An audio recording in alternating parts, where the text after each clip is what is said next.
Bárbaro, muchas gracias. Buen día a todos. Un gusto poder estar acá nuevamente con ustedes. La idea en este momento es hablar de fungicidas en el cultivo de maíz. Y fíjense que lo voy a hacer bien cortito, pero marcando la importancia. Desde la primera charla que empezamos a tener acá en el Congreso ayer por la mañana, se hablaba de lo importante que es acompañar a la genética del cultivo de maíz con manejo. Y en muchos de los trabajos que vieron, tanto de Estados Unidos como Brasil, como de Argentina, en lo que fue el trayecto de todo el Congreso ayer y ya esta mañana, se planteó que muchas veces cuando hay enfermedad, es muy importante acompañarlo con el manejo de una utilización de fungicida. Así que hoy me doy el gusto de tener a dos grandes fitopatólogos acá al lado. Me puse lejos para poder aprovechar toda la información que trajeron, ¿sí? Y por eso me quedé un poquito más lejos. Pero la idea es tratar de aprovechar qué es lo que está pasando con los fungicidas acá en Argentina, tener más conocimiento, y para eso le vamos a pedir a Marga que nos cuente. Y después vamos a ver la experiencia de Brasil, principalmente porque también lo invitamos a propósito. Lucas viene coordinando una red nacional de muchísimos ensayos de fungicidas en Brasil para enfermedades que hoy en Argentina son emergentes, son nuevitas, como mancha blanca, podría llegar a ser algún momento alguna otra de las manchas, y tiene mucha información para contarnos y actualizarnos, ¿sí? Así que Marga, muchísimas gracias por estar acá y te dejo la palabra. Bueno, gracias, buen día. ¿Se escucha bien? Sí. Yo me voy a parar y me voy a ir para allá, me voy a sentir más cómoda. Ya te cambié todo. Bueno, gracias a todos por venir. Vamos a arrancar el tema de los fungicidas en maíz, los fungicidas foliares en maíz, viendo primero que la producción de maíz en general, los rendimientos siempre van de la mano con uso de plaguicidas, con mayor tecnología. Entonces eso es algo que tenemos siempre que tener en cuenta cuando empezamos con estos temas. Si hacemos un poco de historia, y lo vimos recién en la otra sala, realmente los problemas originales por los cuales pasaba el asesor eran más problemas de ver la espiga. Antes, allá de 1998, pensábamos mucho por ahí en la espiga y no tanto en la hoja. Eso fue cambiando, ese tipo de eventos que apareció fue disminuyendo determinados problemas. Entonces, el asesor empezó a pensar también en otro tipo de problemática de hongos que no fuera solo lo de la espiga. Hoy hay, viste que yo te dije que iba a tapar la parte de abajo. Hay muchos eventos ya en el maíz y eso hace que el cultivo sea más competitivo y que nosotros tengamos que empezar a ajustar bastante las decisiones de manejo. En Argentina, con estos datos actuales, sobre todo para Lucas, hubo una menor área sembrada justamente por el susto de la chicharrita. Sin embargo, no fue tanto el problema y por lo tanto los rendimientos fueron buenos. De esas 69 quintales por hectárea, estamos hoy en Santa Fe, en Rosario. La provincia de Santa Fe lideró con 80 quintales, muy seguida por Córdoba, y si sumamos a eso la provincia de Entre Ríos, digamos toda esa zona, ese horizonte de las tres provincias superan ampliamente, por ejemplo, lo producido por Buenos Aires. Entonces, tenemos que ponerle el foco a tratar de producir lo mejor posible ese maíz. Y me gustó, yo lo veo acá pero lo veo chiquito, me gustó recordar un trabajo que hizo Tino justamente en el 2017, porque hay en Argentina prácticas que hacemos y que tienen influencia en esas enfermedades foliares más que nada, ¿no?, que estamos hablando. Una es la adopción generalizada de la siembra directa, la utilización del maíz en las rotaciones, más allá de la coyuntura del 23-24, donde mucho, por lo menos en el centro de donde yo provengo, vivo en la ciudad de Esperanza, y en esa zona se decía, bueno, la solución es no hago maíz. Después, por suerte, esa idea se revirtió. Hay un aumento de materiales templados que son sensibles a estas enfermedades foliares. Hoy hablamos recién, hace menos de 10 minutos, de los puentes verdes. Esos puentes verdes también sirven justamente para todos los patógenos, sobre todo necrótrofos y las rollas cuando hay puente verde. Usamos a veces materiales que no son exactamente para nuestra zona. Esto generalmente siempre va a traer un estrés y toda enfermedad va a aprovechar, todo patógeno va a aprovechar ese estrés. Hay escaso uso de fertilización en siembras tardías. Lo que dijo Beto, que miramos el cultivo de afuera, es tal cual. De todas maneras, haciendo historia, hubo un boom en los años 2007, 2008, 2009 de monitorear enfermedades del maíz. Por ahí después se relajó un poquito eso. y hubo una gran adopción de siembras tardías. Todas estas prácticas tienen esa influencia, influyen de alguna manera en que esas enfermedades estén y cada vez más. Como dije, estamos en Santa Fe, vamos a hacer una caracterización de la provincia de Santa Fe y del uso de fungicidas. Podemos dividir mentalmente la provincia de Santa Fe en 3 grandes zonas. El histórico norte de Santa Fe, donde va a haber muy poco maíz temprano, prácticamente todo maíz tardío. La adopción de fungicidas es muy baja, va desde 0 a lo sumo un 10%. Se está trabajando mucho en esa región, pero digamos que la aspiración son un promedio 6.000 kilos por hectárea. En ese tipo de rendimientos, cualquier error bastante importante en el manejo con fungicidas se puede pagar muy caro. Después tenemos el centro, el centro de Santa Fe, que es donde está también la Universidad del Litoral, que son toda la zona del departamento de Las Colonias. Es una zona, primero, históricamente tambera, no se puede dar el lujo de no hacer maíz. En primer lugar, esa es la característica de nuestra región. Tenemos una cantidad de maíces de primera bastante más grande en porcentaje, de primera en relación, de segunda, perdón, que fue cambiando en el último año también por el tema de la chicharrita. Eso fluctúa y es algo dinámico. La adopción es muy parecida a la del norte, puede ser un poco más, pero entre 0 y 10%. No hay una alta adopción todavía de fungicidas en maíz, aunque se trabaja bastante. Podemos aspirar a unos 8.000, aunque podemos sacar 10.000 kilos por hectárea. Y luego tenemos el sur. El sur, donde la mayoría son maíces de primera, se mezcla mucho, digamos, más allá de los límites provinciales con el norte de Buenos Aires. Hay bastante poco maíces de segunda, digamos, después de trigo. La adopción de fungicidas es mayor y esto de todas maneras depende bastante de los productores. Estamos hablando de rendimientos bastante más altos. Eso un poco caracteriza nuestra provincia y la adopción de esa tecnología.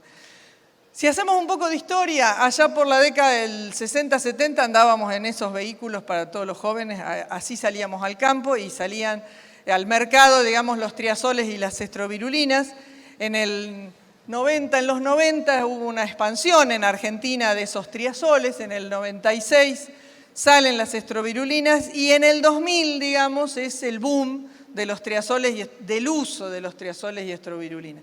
Por supuesto, traccionando por ahí más la soja que en el maíz, pero esto tiene un correlato en maíz. Hoy el segmento de las carboxamidas, que como verán no es nuevo, es el más explorado y aparecen en el mercado nuevos triazoles que no dejan de tener el mecanismo de los triazoles, pero que por ahí en su estructura tienen otra dinámica que permite distinto adopción, ajustarse, digamos, a determinados patógenos. Hoy la adopción de fungicidas en maíz, según la REN de APRESID, antes del tema de la chicharrita, es baja en el maíz temprano, es de 0,5, así que vamos a aprender mucho de Lucas, porque acá hay un solo tiro en el maíz. Dentro de eso, el área centro para maíz temprano es la que más adopta maíz, y si nos vamos al maíz tardío, el oeste medanoso, mucho por el tema de tizón y de algunas otras manchas, son los que empiezan a adoptar más el maíz. Hoy por hoy, hasta el 2022, para la REN de APRESID, carboxamidas como tal no entran todavía en la estadística de lo poco que se aplican, ¿no? Y esto sería hoy los productos registrados, según el Vademecum del SENASA, al 12 de agosto. Esto es todo lo que tenemos, son productos. Son 35 productos. Si nos vamos a los principios activos y le ponemos color, tenemos en azul las estrovirulinas, rojo los triazoles, verde las carboxamidas, nos queda esto. Y ahí, porque no se veía mucho el verde, ahí se ve bien. Bueno, como no se veía mucho el verde, destaqué las 2 carboxamidas. Esos serían los 3 principios activos que de una manera u otra estamos trabajando en maíz, con una aplicación. Vamos a en forma de porcentaje, para verlo de otra manera, el 100% tienen estrovirulinas, un porcentaje alto de triazoles y muy bajo de carboxamidas. Repasando, porque hay por ahí muchos jóvenes, recuerden que los triazoles como mecanismo de acción tienen la inhibición de la síntesis del ergosterol, es decir, actúan como está la flecha, en la membrana, digamos, antes de entrar al hongo. Las estrovirulinas actúan en la respiración, son inhibidores de las quinonas, en el complejo 3 dentro de la respiración, adentro ya del hongo, y las carboxamidas actúan también en la respiración en otro sitio, que es el complejo 2. Hoy, hasta hoy, y a lo mejor ya quedó desactualizado, hasta hoy no hay multisitios registrados en SENASA para fungicidas foliares en maíz. Esta es lo último, digamos, con respecto a todos los fungicidas que podríamos ver. ¿Cómo se distribuyen esas estrovirulinas? Bueno, la mayoría es el azocistrobin. Tenemos un 20% de piraclostrobin y de trifloxystrobin. Esas serían las 3 estrovirulinas de más uso en la Argentina, y luego un porcentaje menor del resto de estrovirulinas. Y los triazoles, hay un 33% de ciproconazole, un porcentaje un poco menor de epoxiconazole, protioconazole, tebuconazole y el resto. Así que, digamos, por ejemplo, la combinación, de ahí surge que la combinación de azocistrobina con ciproconazole es una combinación bastante común, digamos, en el uso de maíz. Carboxamidas, hoy ya dijimos que hay 2, el bixafen y el fluxapirosal, pero hay varias en registro. Están varias en registro todavía en SENASA. Hay varios como tratamiento de semilla, pero hoy hablamos de fungicidas foliares. Yo no me voy a meter en el tema de tratamiento de semilla, porque de última tampoco es una decisión del productor, ya compra eso, ¿no? En productos, y si nos vamos a CASAFE, para maíz, nosotros tenemos 7 productos registrados como curasemilla que tienen, esto no son principios activos, son los productos registrados que tienen principios activos apilados. Y unos 18 productos foliares para maíz en el grupo de CASAFE. Repitiendo la composición de la mezcla bastante semejante, digamos, porque es parte de... no lo sacan de otra fuente, ¿no es cierto? Así que estrovirulinas y triazoles es la mezcla más común de los fungicidas en maíz. Si nos vamos a la banda toxicológica, la mayoría de los fungicidas son banda amarilla. Ahí tenemos un problema. Ahí tenemos un problema. Hay un porcentaje un poco menor, alto, de banda azul y banda verde. Eso en el futuro estaría bueno por tratar de tender al verde y al azul y al verde. Y los momentos que aplicamos los fungicidas en maíz, porque podemos tener el mejor producto y no sabemos en qué momento aplicarlos. Bueno, en Argentina el 80% prácticamente se hace de aplicaciones entre B8 tempranas, a lo sumo en B10. Muchos intentan entrar con maquinaria. La logística es una limitante en el tema de fungicidas foliares en maíz. Y hay un 20% de aplicaciones, diríamos, no tardías, pero de R1 en adelante. Eso es lo que después me interesa charlar un poco con Lucas, que ya serían necesariamente aplicaciones aéreas, son grandes extensiones, por ahí se hace diferente los costos, y por supuesto queda restringido lo periurbano, más que nada por esa banda tan alta, ese porcentaje tan alto de banda amarilla. Bueno, y si hacemos un raconto de para qué están registrados los productos en maíz, tenemos que representan los famosos 3 grupos de enfermedades, ¿no? Hay registro para roya, para tizón común, y hay pocos productos, hay 2 productos donde el registro está para antragnosis y podredumbre de raíz y tallo, pero siempre desde la aplicación foliar. Y esas son, sí, las enfermedades más importantes. Si vemos un mapa de Argentina, tenemos, recién lo dijo Lucrecia también, tenemos 2 royas en el país, nos vamos hacia Brasil y conviven, digamos, la roya común y la roya polisora. El técnico en el campo, lo único que va a ver en la roya polisora es que las pústulas están distribuidas en toda la planta, que de golpe las puede encontrar en toda la planta, que hay un momento más propicio en el año, como marzo, febrero, marzo, abril, y que vive, digamos, de la ruta 19 que une Santa Fe con Córdoba hacia el norte. Si nos vamos hacia el sur, la mayoría va a trabajar sobre Roya Común. Entonces, para Roya Común, perdón, para atrás era este. Para Roya Común, medio que no tienen problema en tomar esa decisión entre B8, R1. Después nos vamos a la otra enfermedad que tenemos distribuida en el país, que es el tizón, que ya en el año 2012, un grupo con Cecilia Díaz, hicimos un relevamiento de tizón y ya en ese año, en el 2012, daba un 100% de prevalencia. Recuerden que prevalencia es el porcentaje de lotes en una región donde está la enfermedad. Así que está distribuido realmente en todo el país. Tiene algunas características el patógeno que puede complicar la decisión de los asesores.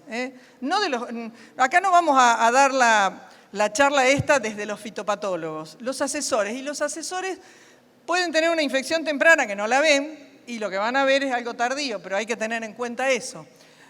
Puede necesitar prolongados periodos de humedad en vegetativo, pero si dijimos que la infección es temprana y después lo veo tardío, si no me acuerdo que ese maíz en vegetativo tuvo condiciones ambientales, me cuesta mucho para decidirme, porque tiene un largo periodo de latencia. Eso complica mucho al asesor, puede hacerlo olvidar de determinadas cuestiones.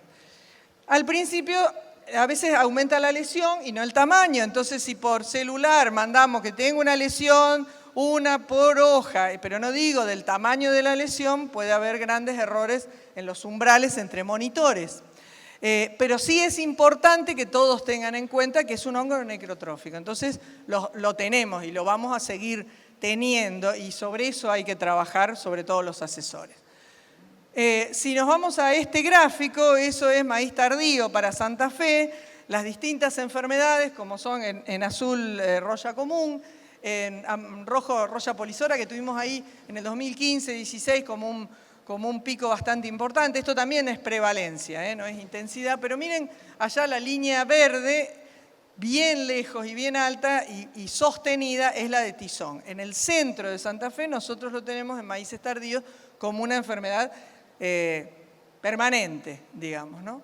Hay una red de fungicidas de APRESID que presentó un trabajo en una revista científica en el 2023, antes de la chicharrita, donde ellos trabajaron en 21 ensayos multiambientes, siempre con el mismo tipo de fungicida que era triazol y estrovirulina, entre B8 y B12, la aplicación, trabajaron para Roya Común y para tizón. En el caso de ellos encontraron una respuesta positiva que fue del 5,8 prácticamente al 16%, según la zona, según los rendimientos, y en ese caso tendríamos que, yo ahora de números 0, en ese año el 80% le dio respuesta positiva. Bueno, desde el punto de vista biológico del manejo habría que ver qué pasó con ese 20%, si eran muy altos los umbrales, qué es lo que pasó. De todas maneras, es interesante como para seguirlo trabajando.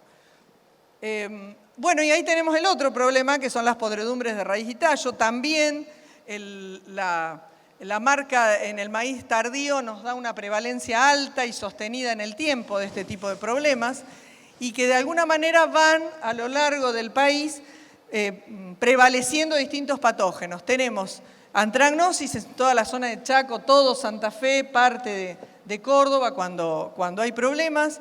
Lo que es Fusarium graminearium y verticiloides, prácticamente en toda el área maicera con distintas intensidades. Y lo que no perdona tampoco es la macrofomina faciolina cuando hay sequía, no importa en qué lugar estamos en el área maicera, ¿no? Esos son digamos, nuestros mayores problemas. Y hay un tema de podredumbres de espiga como correlato después de los fungicidas foliares, que básicamente es muy parecido. Lo más distribuido que tenemos es Fusarium y, digamos, más circunscripto al área de Buenos Aires tendríamos Diplodia, como podredumbre de la punta de la espiga o de la base de la espiga. Bueno, desafíos, así ya es lo último que me queda. Desafíos, no desafíos para Luca, pero consultas para Luca. ¿Qué desafíos en el uso de fungicidas foliares vamos a tener nosotros? El primer desafío es esas enfermedades emergentes o reemergentes que no las sé diagnosticar muy rápido en el campo, pero que tengo que tomar decisión de fungicida. Entonces, hemos tenido problemas con mancha vano o cercosporiosis mezclado con bacteriosis, y en algunos casos era una y en algunos casos era otro, y hubo problemas en la aplicación de fungicidas. Mancha o deriva, recién lo mostró Lucrecia, en eso los técnicos tienen que empezar a pensar más finito para que esas aplicaciones de fungicidas sean eficientes, ¿no? Algunas preguntas dentro de ese complejo de mancha blanca. ¿Nos olvidamos de Pantoea naná? No sé, ¿juega un rol? ¿Hoy no juega? ¿Juega un partido en la epidemiología? ¿Ayuda? ¿No ayuda? Esas son todas dudas o desafíos que tenemos por delante. Dijimos que hay un solo tiro. Entonces, hay un solo tiro, hay que apuntarle al umbral de un solo tiro. Ahí tenemos distintos niveles de tizón. Si nosotros nos atrasamos 7 días de R1 o 15 días de R1, no importa cómo dio después, pero para ver que no todo es el mismo híbrido, ¿eh? Simplemente cambia el ambiente. Entonces es importante tener en cuenta eso.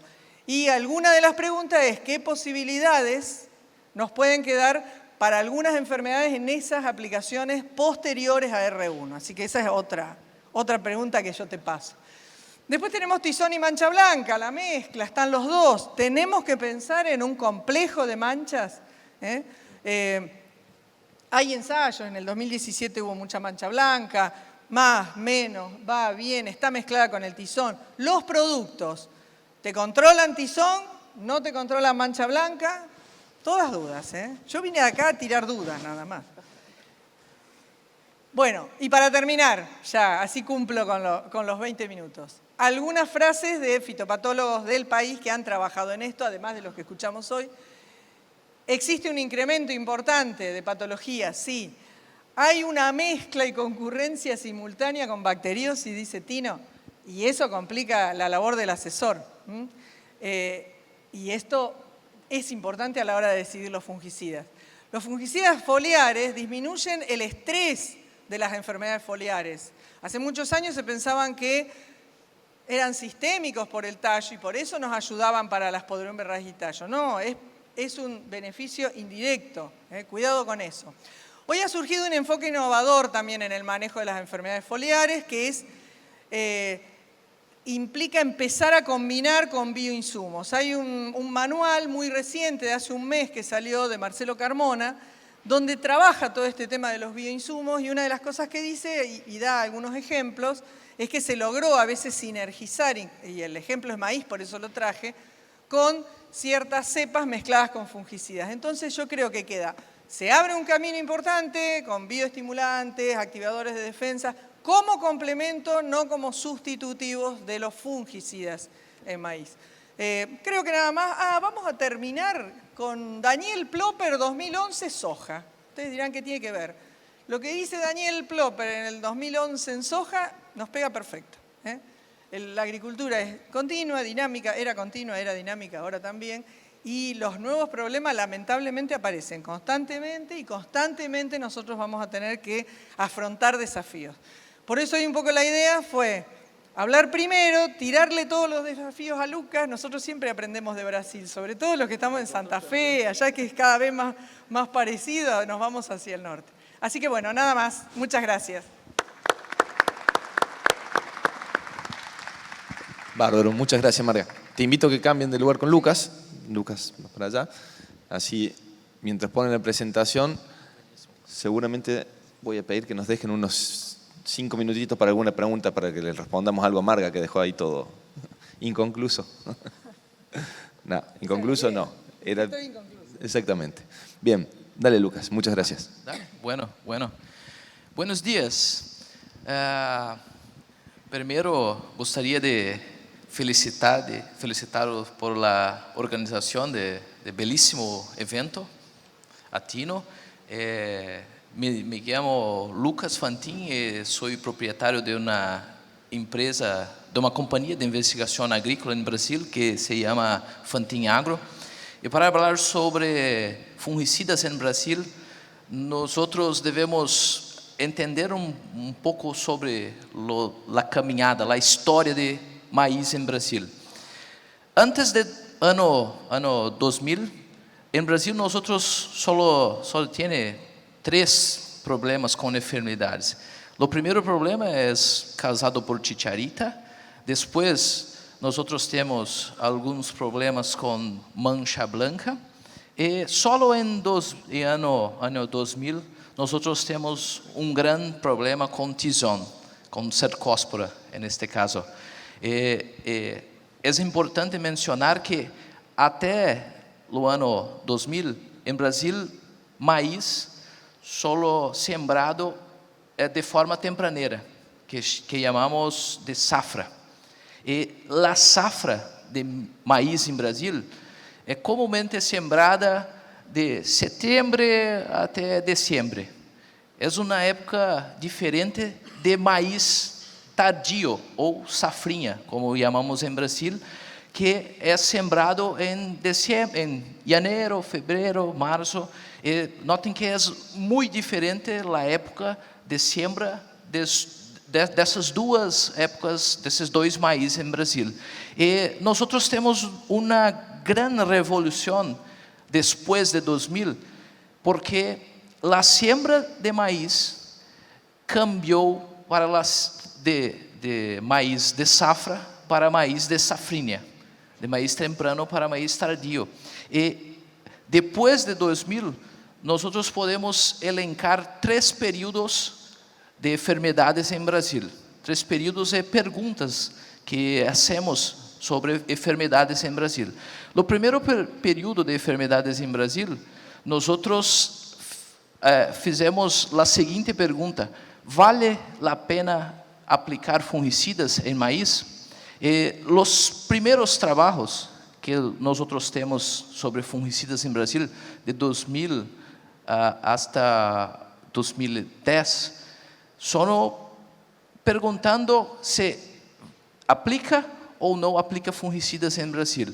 Esse trabalho é muito interessante porque testa em 2 situações a aplicação de fungicidas, 2 aplicações, e os resultados nos mostram que para alguns híbridos nós não temos resultados com aplicações. Pelo contrário, nós temos redução de produtividade. E para outros híbridos, nós temos manutenção de produtividade, não ganho, manutenção de produtividade. E isso foi a primeira pergunta depois do ano 2000, depois da primeira epidemia de cercospora em Brasil. Depois do primeiro período, nós temos marco histórico em Brasil, que foi a transformação de período de cultivo de maíz, que em 2011 nós cambiamos o maíz de safra para safrinha. Em 2011 foi a primeira vez que começamos a sembrar mais maíz em safrinha que safra. Isto mudou totalmente a dinâmica de enfermedades, porque começamos a ter muita mancha blanca. E esta mancha branca trouxe para nós outras perguntas. Fungicidas em maíz eram importantes e as perguntas eram: hasta quantas aplicações? 1, 2, 3 aplicações é necessário para controlar mancha blanca? Necessito de mesclas simples ou mesclas duplas? Por exemplo, triazol isolado, uma estrobilurina isolada é necessário, ou tem que ser uma mescla dupla de triazol e estrobilurinas? Então, nós iniciamos, perto desse período, uma rede de cooperação técnica em maíz, e esta rede de cooperação técnica foi responsável por produzir uma série de resultados. E dentre os resultados que nós produzimos perdão por mim português, mas neste período que se passa de 2010 até 2016, 2017, nós produzimos uma série de resultados que se passam em las perguntas de quantas aplicações, quais mesclas. Esses resultados, está difícil de se ver, mas esses resultados nos indicam que, naquela época, uma aplicação, nós temos, deixa eu ver se vai dar. Nós temos, com uma aplicação, a probabilidade de incremento de 5 sacas por hectare é de 98%, e para 2 aplicações, a probabilidade de incremento de 5 sacas é de 99,8%. Então, fica claro que o número de aplicações é diretamente relacionado com a manutenção de produtividade, o ganho de produtividade, e esta época foi mudando de acordo com o aumento de área sembrada com maíz de safrinha. Notem que nós estávamos com 20, 30% da área sembrada com maíz safrinha, e agora, 5, 10 anos atrás, nós temos 70, 80% da área sembrada com maíz temprana, com maíz tardia. E isto trouxe uma série de dificuldades para nós. Em lo segundo período, as dúvidas sobre o número de aplicações, e em terceiro período, novas enfermidades como estria bacteriana, que começaste na região oeste de Paraná, e agora está controlada, não temos mais problemas de estria bacteriana, mas este tipo de enfermidade nos trouxe algumas perguntas sobre: serão necessárias 2 ou 3 aplicações? Qual é o momento da aplicação? Mesclas triplas serão necessárias para maíz em Brasil? E tudo isso nos trouxe alguns cenários que foram evoluindo para uma quarta geração, que esta geração que está hoje, nós temos algumas dúvidas que estão em qual híbrido, se é suscetível a chicharita, se 4 aplicações são necessárias, porque nós temos as enfermidades iniciando muito tempraneira, e estas enfermidades que, num passado próximo, eram mancha branca, hoje nós temos muitas manchas em maíz, e estas manchas são distribuídas principalmente em bipolares. Mancha de bipolares hoje é a pior enfermidade em Brasil, é mais frequente em Brasil, e a mancha de bipolares é muito difícil de identificar em lo campo, porque tem algumas diferenças, não é muito fácil distinguir de cercóspora, e nós agora temos dimensão de que a mancha de bipolares só não tem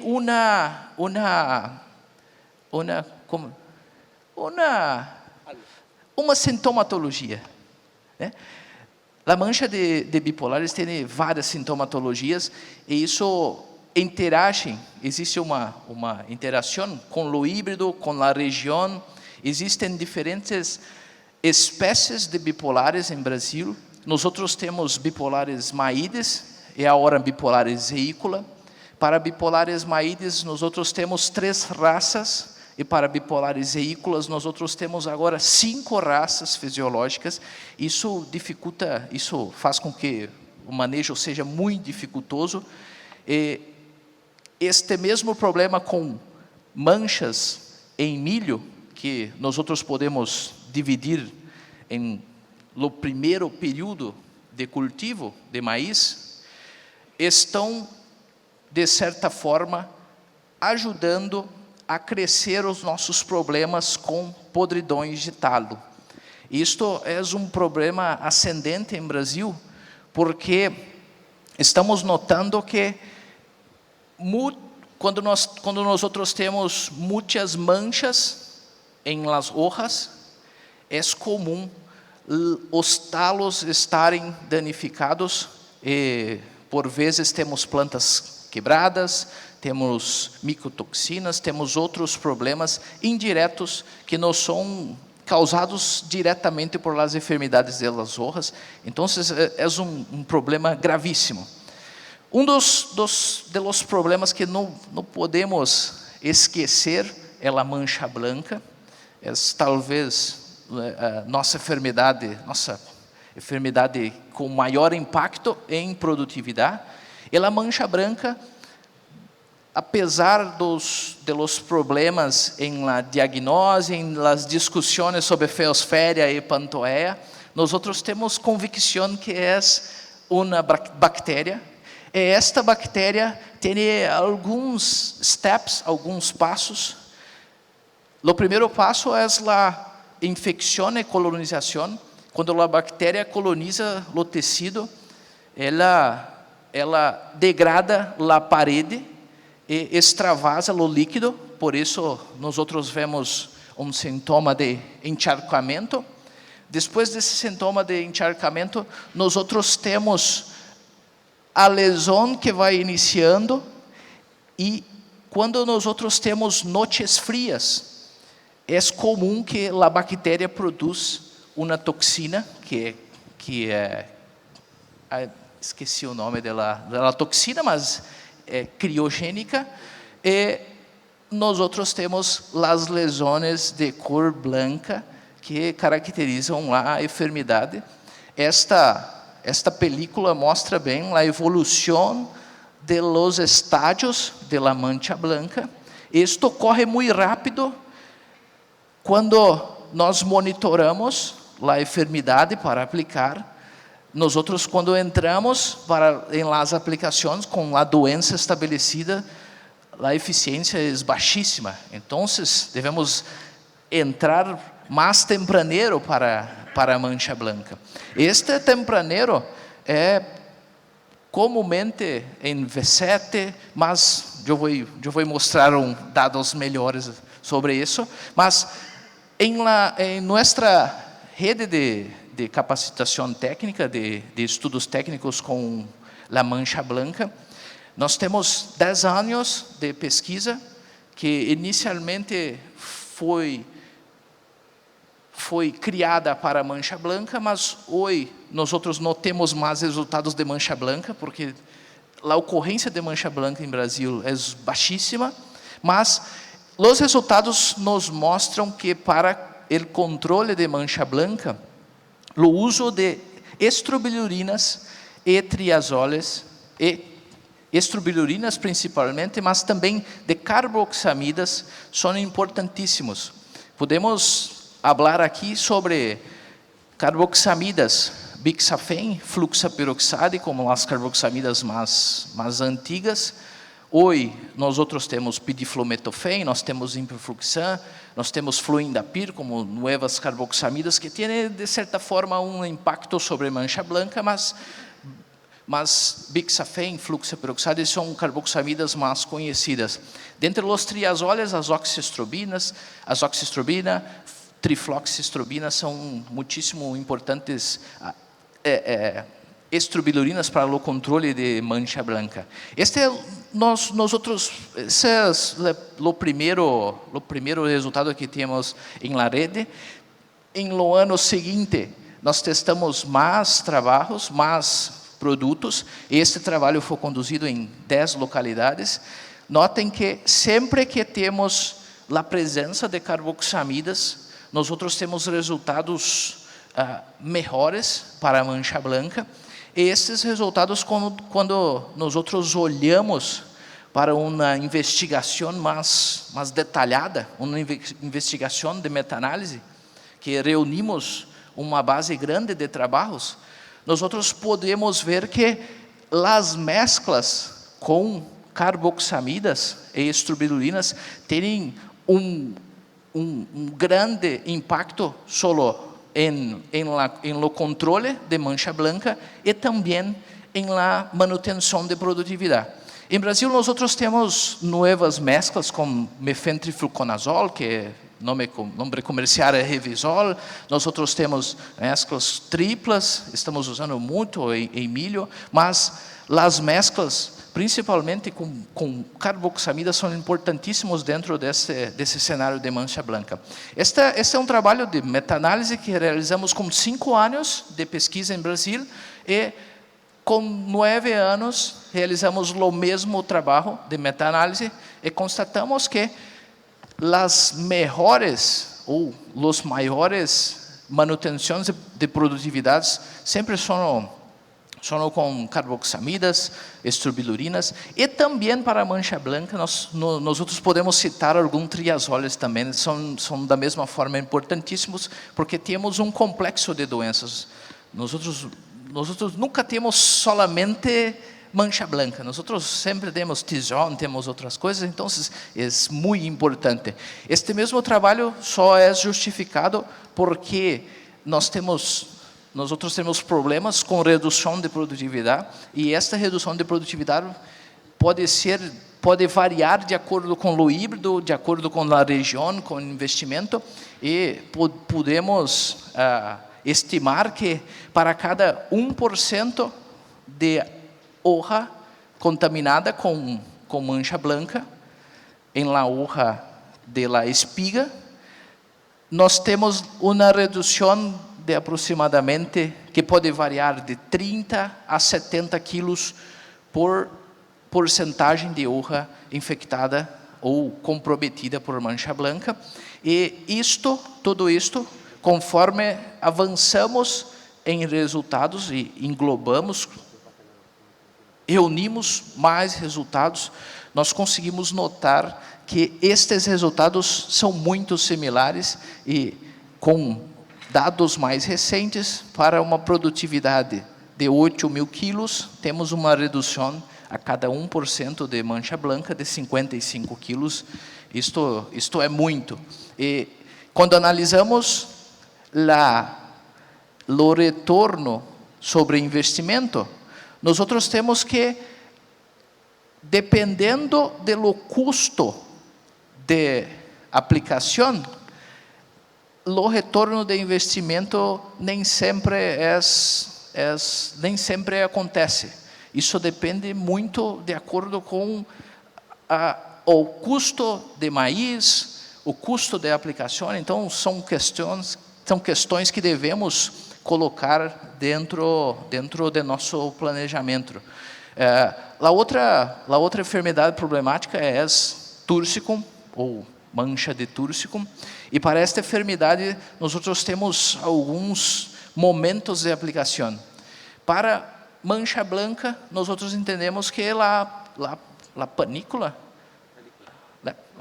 é o melhor momento para controlar mancha blanca, mas para mancha de Thursicum, o melhor momento é mais tempraneiro. Este trabalho representa uma condição solamente de mancha de Thursicum, e acá nós fizemos 1, 2 e 3 aplicações. Quando nós fazemos só uma aplicação, em VCSV8, este era o resultado, e em Prependan, em VT panorramento. Em panorramento, notem que a eficiência vai bajando e nós temos maior eficiência quando aplicamos mais tempraneiro. Quando hacemos 2 aplicações, percebam que sempre quando estamos mais tempraneiro temos resultados melhores, e quando hacemos 3 aplicações, sempre com aplicações mais tempraneiras estamos também com controle melhor. Quando hacemos para mancha de Thursicum, as aplicações depois da paneja, nós não temos muy buen controle porque trabajamos curativamente. No es lo mejor escenario para esta enfermedad. En Brasil nosotros tenemos una cultura de utilizar multisitios también. En maíz esto es común. Cuando nosotros olhamos, la aplicación asociada o mezclada com o fungicida de multissítio é também muito importante. Quando mesclamos, neste caso, mesclamos mancozeb, aproximadamente 1 kg de ingrediente ativo por hectare. Nós sempre temos respostas em controle e muitas vezes temos também resposta em produtividade. Isto é muito importante o uso de multissítios também, porque em maíz eu pelo menos não vejo ninguém falar sobre resistência. Em soja existem muitos trabalhos sobre resistência, mas em maíz não. E nós estamos notando que o comportamento de ingredientes ativos em Brasil está variando, não está igual. Nós usamos em alguns locais e monitoramos isso em la rede de cooperação técnica, os ativos isolados. E neste caso é para mancha de túrcico. Esta é a distribuição de 2 ativos. Um deles é difenoconazol e o outro é propiconazol. Notem que existe uma diferença de eficiência, dependendo do local, e quando nós olhamos outros ativos, como tebuconazol e tetraconazol, esta diferença também ocorre. Então, não existe ainda, mas é possível que, talvez, provavelmente, em Brasil, vá ocorrer problemas de resistência de patógenos em maíz também. Nós até temos alguns casos que estamos investigando, mas nada confirmado, mas possivelmente estaremos também perdendo ativos em maíz também. Só para cerrar minha apresentação, uma pergunta de Margarita, uma que discutimos. Este é um compilado de trabalhos que realizamos há muitos anos e sempre hacemos 4 aplicações. Essas aplicações começam em V4, V8, pendón, esqueci o nome, e depois de pendón, quando estão enchendo o grano. Sempre que retiramos uma aplicação, quando nós temos problemas com manchas, quando nós retiramos a primeira aplicação, isto implica em acréscimo ou manutenção de produtividade de 5 a 8 sacos por hectare. Isso é 300 quilos por hectare. Agora, quando nós retiramos a aplicação em V7, V8, nós temos agora 17, 18 sacos de diferença. Para este mesmo complexo de doenças, para manchas, quando nós retiramos a aplicação em pendón, nós temos respostas de 9 sacos por hectare. E quando nós retiramos a aplicação depois de pendón, nós temos respostas de 5, 3, 4, 5 sacos por hectare. Então, olhando esta película, podemos concluir que as aplicações para as manchas, no caso, Tizon bipolares, Thursicon bipolares, as mais importantes aplicações são realizadas em V7, V8, V10, tem que ser tempranas. Agora, quando nós olhamos um cenário com mancha branca, a primeira aplicação, nós não temos respostas significativas. Quando iniciamos, muito temprano. Agora, para a primeira aplicação, em um programa com 4 aplicações, neste caso, nós temos respostas de 3, 4 sacos por hectare. Quando chegamos próximo de pendón, respostas de 22 sacos, 22 sacos por hectare. E quando vamos para a aplicação depois de pendón, nós temos resultados de 10, 12 sacos por hectare. Então, Si olhamos para a mancha blanca, as aplicações decisivas, que podemos chamar de decisivas, nós temos que posicionar os melhores fungicidas para esta aplicação acá. E se necessário, mais uma aplicação acá. Se tem manchas túrcicas bipolares, cercóspora, as aplicações tempraneiras são mais importantes. Mas sempre que inicia o cultivo, é importante conhecer o híbrido, conhecer a região para programar as aplicações, porque neste programa com 4 aplicações, quando nós não temos doença suficiente, nós temos redução de produtividade. É muito comum. Maíz tem um gasto energético, uma resposta fisiológica com as aplicações de fungicidas muito grande. Isto impacta diretamente na manutenção de produtividade. Então, devemos analisar muito bem como está a situação de patógenos em los restos culturais, em lo solo, híbrido, região, para posicionar corretamente ativos, número e momento de las aplicações, porque devemos estudar mais sobre fisiologia de milho e fungicidas também, ok? Meu tempo terminou. Nós temos esta rede de cooperação. Se vocês querem mais informação, estas e outras informações estão em este website. E gostaria muito, mais uma vez, muitas graças, Tino, muitas graças a todos. Gracias, obrigado. Bien, muchas gracias, Lucas. Estamos muy cortitos de tiempo, ¿sí? Voy a ver si me alcanza el tiempo para hacer una o dos preguntas, pero me parece que estuvo bueno, excelente toda la presentación de Marga, pero además el mensaje final de que estamos siempre en un cambio, siempre tenemos que estar atentos para manejar el sistema.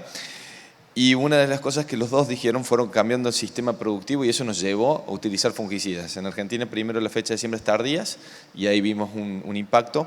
Y hoy estamos frente a un cambio muy grande de genética por lo que fue el achaparramiento en Argentina.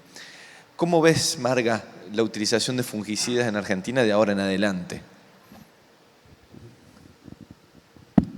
A mí me parece que la baja adopción de los fungicidas hoy todavía es por falta de conocimiento. Hubo como un boom en los 2008, 2009 de monitorear maíz y como que nos relajamos.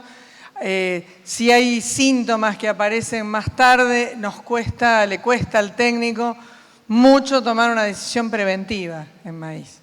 Entonces, eso hace que, en la duda, con un solo tiro no hago nada y lo dejo para soja. Me parece que hay que volver a trabajar bastante el tema del monitoreo de enfermedades en maíz, ¿no?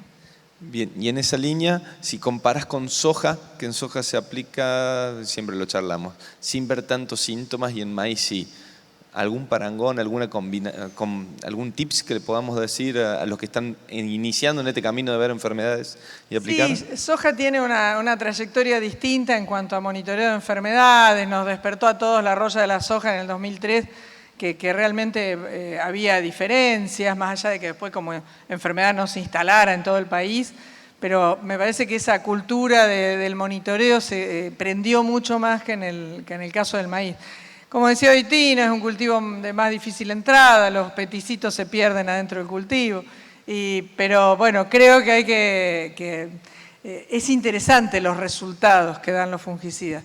No hay que perder de vista lo importante que dijo Lucas del costo energético. Entonces hay que apuntarle bien, ver qué es lo que tiene ese cultivo, qué enfermedad tiene, con qué lo puedo... Pero me parece que sería interesante empezar a adoptarlo más como tecnología, ¿no? Bien, pasemos a Lucas. Una pregunta cortita.